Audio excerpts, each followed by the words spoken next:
The lower basin of the Colorado River is now operating in a Tier 2 shortage condition for the first time ever.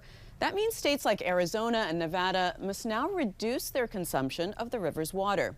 Camille Calimlim Touton is the commissioner for the Bureau of Reclamation. Camille, welcome to the program. Thank you for having me here today. So explain the importance of the Colorado River to the West.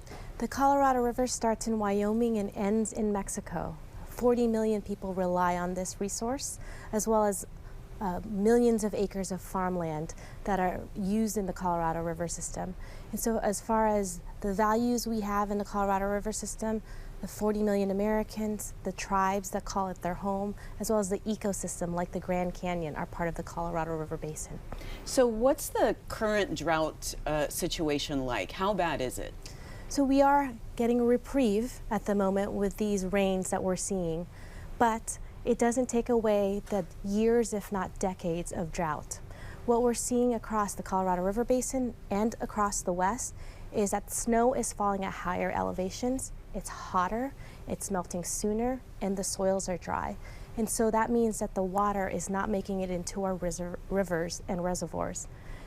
When you couple that with low reservoirs, you have a situation where the hydrology and our bank accounts in the form of our reservoirs are low, and we need to look at what we can do about it. So are you mandating mandatory cutbacks in water usage?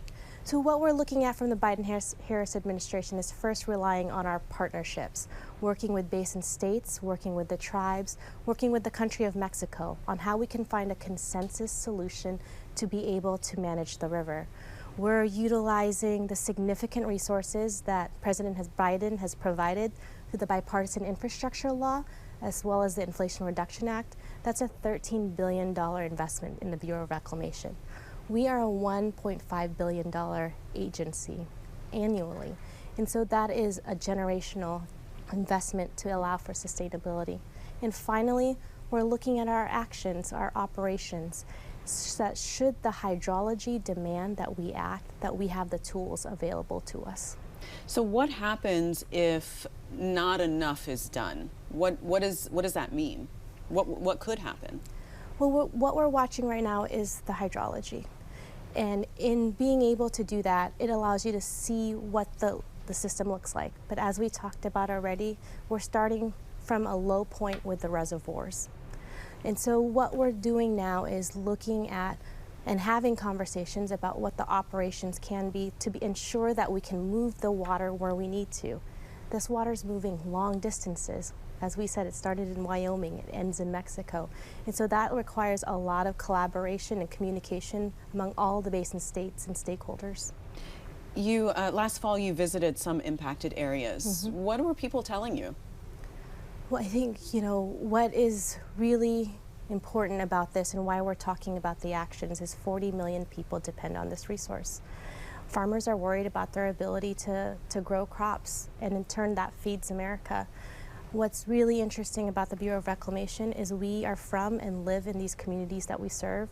So these are our neighbors, these are our families, and they're worried. But I am confident in the investment of our resources, as well as in working as a whole of government and with Congress. We can find solutions to a path forward for all of those Americans who depend on this resource. You mentioned Mexico, so there's that international component there. How are you working with the government of Mexico on this?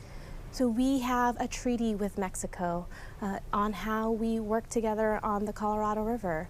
We are in constant communication with the International Boundary Water Commission, which is part of the State Department, and having conversations.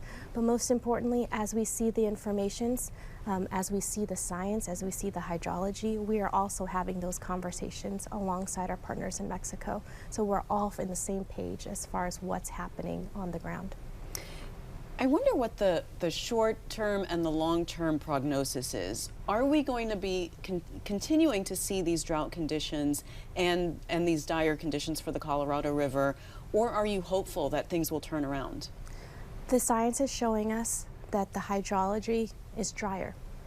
And so what we're able to do, especially with investments in the bipartisan infrastructure law, $8.3 billion, half of that 1.6 billion, which is 8.3 over 5 years, we've spent in the Colorado River Basin investing in making infrastructure better, water recycling enough for the city of San Francisco.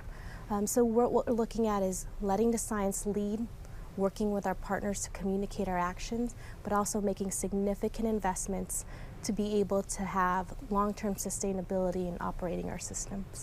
But in the short term, there does need to be changes to how people live as far as watering their lawns or having swimming pools, things like that. Every drop counts.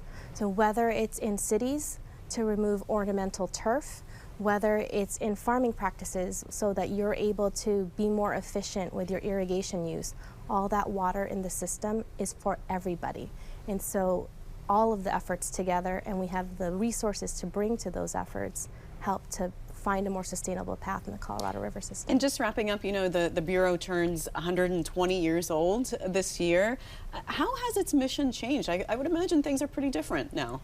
When we were founded 120 years ago, it was to be able to reclaim the West. Now we're the largest water deliverer in the nation and provide enough power for 3.5 million homes.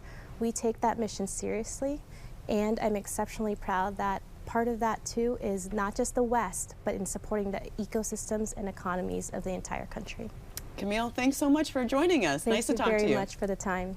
Thanks for watching. If you enjoyed the video, give it a thumbs up and subscribe to our channel so you don't miss out on any future Government Matters interviews.